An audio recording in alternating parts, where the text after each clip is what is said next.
Hello students, my name is Shayan Mitra, faculty member of Department of Electronics and Communication Engineering of Greater Kolkata College of Engineering and Management, JIS Group. Today's topic will be Introduction to Embedded Processor. In previous slides, we have already described different kind of processor, DSPs, data signal processor, microprocessor, microcontroller. In this part, we will be covering the other components of embedded system rather than processor. First, let's go to the slide. This is the embedded system EC703A, lecture number 4. The first topic we will be encountering is architecture of embedded system. Now this is an architecture of embedded system. These are basically the specific architecture and related components that are essential components of an embedded system. So this is the microprocessor, this is the real-time operating system that is required, that is basically this is a controller process and user interface process. It means the real-time operating system conduct the controlling process, the control unit controlled by the RTOS through the RTOS operating system, the real-time operating system, and the user interface processor is also being monitored, controlled, indicated or dictated by RTOS. This is the system bus through which the different data will go through these databases. Here is a dual port memory, there is DIM memory where the RAM used to settle in. And this is digital signal processor. It is connected to the dual port memory. It is connected to DSP assembly code, and this bus is also connected through to this single long bus, and this single long bus connect the SKEs, microcontroller, user interface, RTOS, user interface process and controller process. So everything, each and everything is connected to each other. This is the codec. This is the hardware software, and this is the for both digital signal processor there is different assembly code for DSP. That's why these are connected to digital signal processor. So this is the total architecture of an embedded system. Now we'll discuss the different components rather than processor. Important components of embedded system rather than processor. Okay, first we'll go through the basic features of all this discussion that we have already made. Both the DSPs share the same memory without interfering with each other. This kind of memory is known as dual ported memory or two-way post box memory, or it usually called DIMM port. That's why we use a DIMM port. RTOS, the real-time operating system, controls the timing requirements of all the devices. If we just go back to the architecture again, this real-time operating system clock the microcontroller using the different CCD and CMOS which are embedded in the RTOS operating system. In the RTOS operating system's hardware, the CMOS, what it do? It controls the timing requirements of all the devices. That's why the charge coupled CMOS is stable into the RTOS. And both the DSPs share the memory without interfering with each other. That's why look, we have a digital signal processor that is connected to a DSP assembly code. Digital signal processor connected to a DSP assembly code, and it has been connected to a dual port memory. That's why the whole thing is known as dual port memory. The second comment is the ASCIIs are specialized units capable of specialized functions such as motor control, voice encoding, modulation and demodulation, and modem action, etc. Third comment, codecs are generally used for interfacing low power serial analog digital converters. The analog signals from the control process can be monitored through an ADC interface through the codec. If you just go back to the architecture, the codec is here. This is the codec. It helps the interfacing of this. The codecs are generally used to interfacing low power serial analog digital converter. It has it interface with the low power serial analog digital converter. The analog signal from the control process can be monitored through the ADC and interface through this codec. And this is the completion of the architecture of embedded system. Let's go to the next section. Moore's law. That's an important law that you have to know. Is a Moore's law describes a long-term trend in the history of computing hardware. Since the invention of the integrated circuit in 1958, the number of transistors that can be placed inexpensively on an integrated circuit has increased exponentially, doubling approximately every 2 years. That is the statement of Moore, is a famous scientist, that he said this very important factor, that the number of transistors that can be placed inexpensively on an integrated circuit has increased, or he already described that it will happen. Specifically he predicted the future, that this thing will happen according to the trend. The trend was first observed by Intel co-founder Gordon E. Moore in 1965. Almost every measure of the capabilities of a digital electronic device is linked to Moore's law.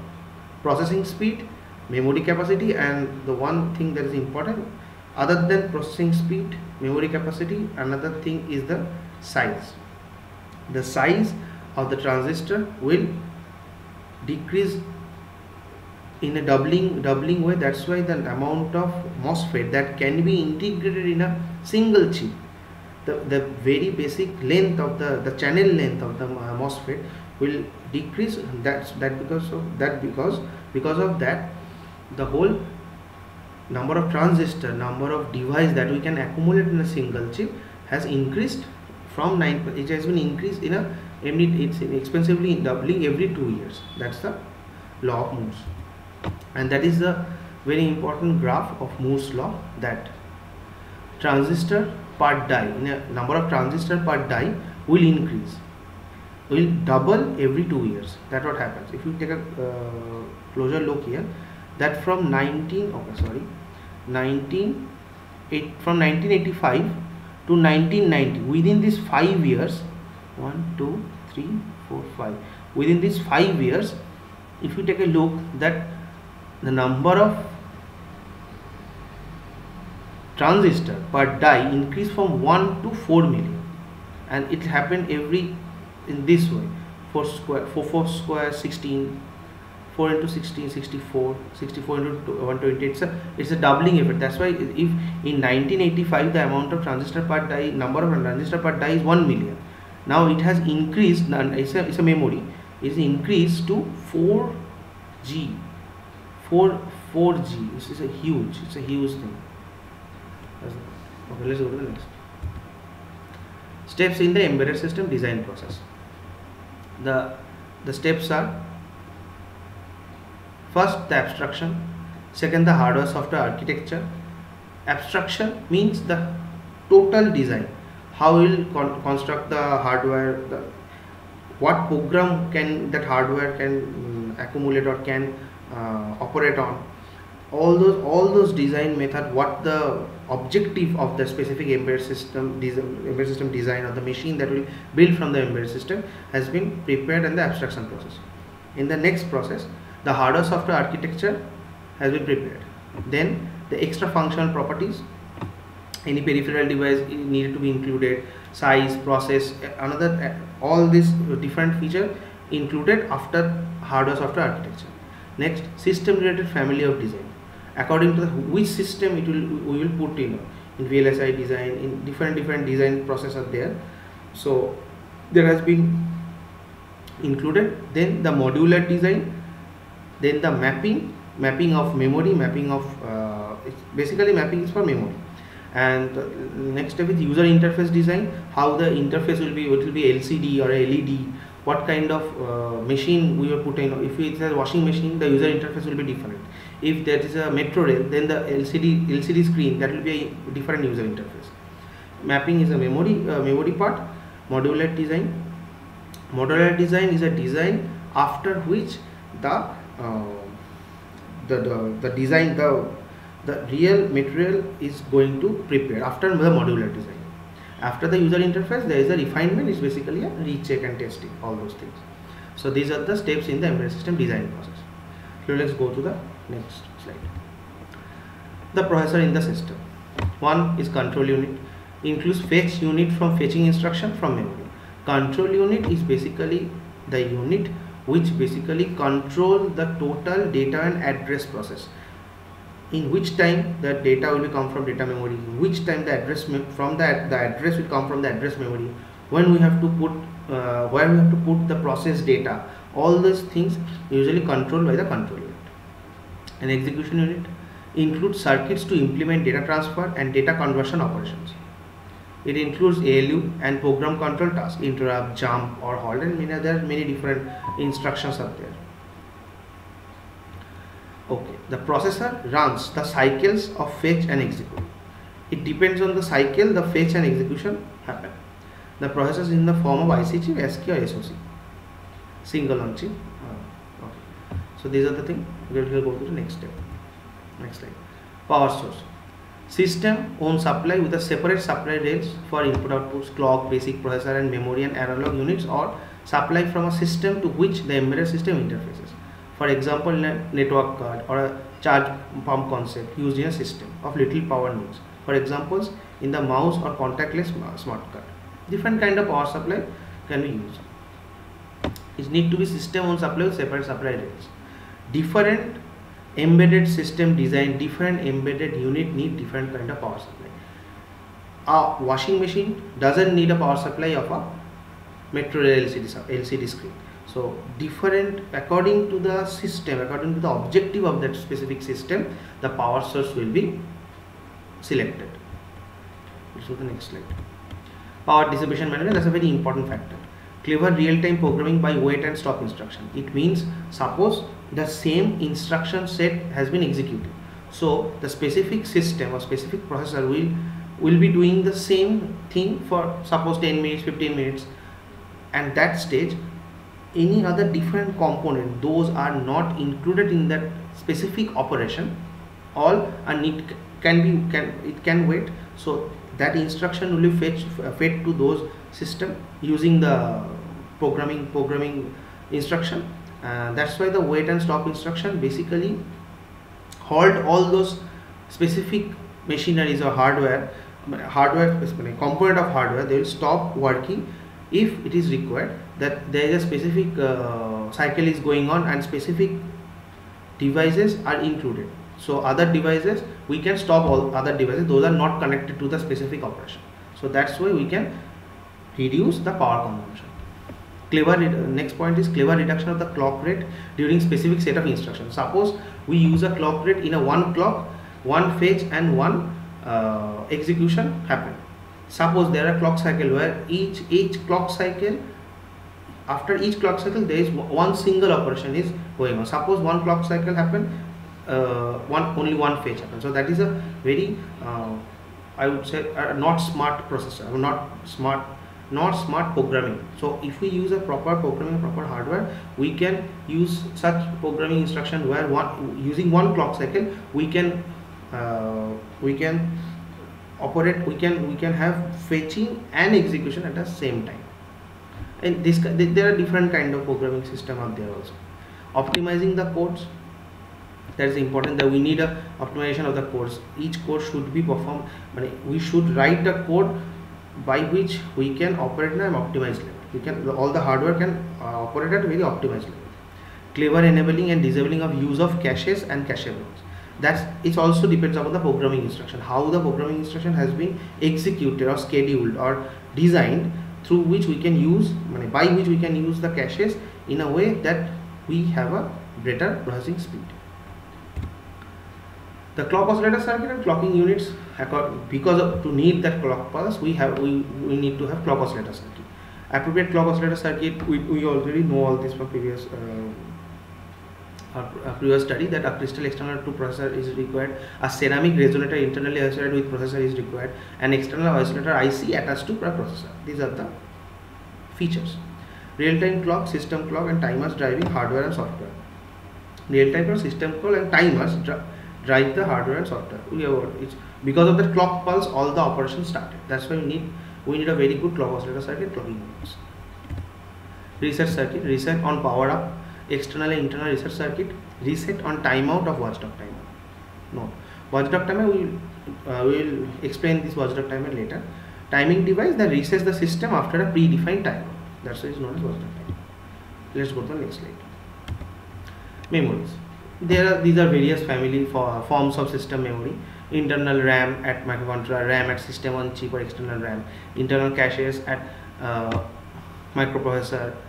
Hold copies of system memory pages. External RAM chips. Flash, EEPROM, ROM, programmable ROM. There are many other. These are the various families of memories. Function assigned to memories in the system. Read-only memory or electrically programmable ROM, or read-only memory or flash. Storing application program from where the processor fetches the instruction codes. These are the job of ROM. Storing the application program from where the processor fetches the instruction code. Storing codes for system booting, initializing initial input data and strings. Storing codes for RTOS. Storing pointers of various service routines. Any kind of instruction set that will always be required, all those things usually stored in a ROM or electrically programmable ROM or flash drive or flash memory. Application program from where the processor fetches the instruction codes. That application program need to be stored in a ROM. The storing code for system booting.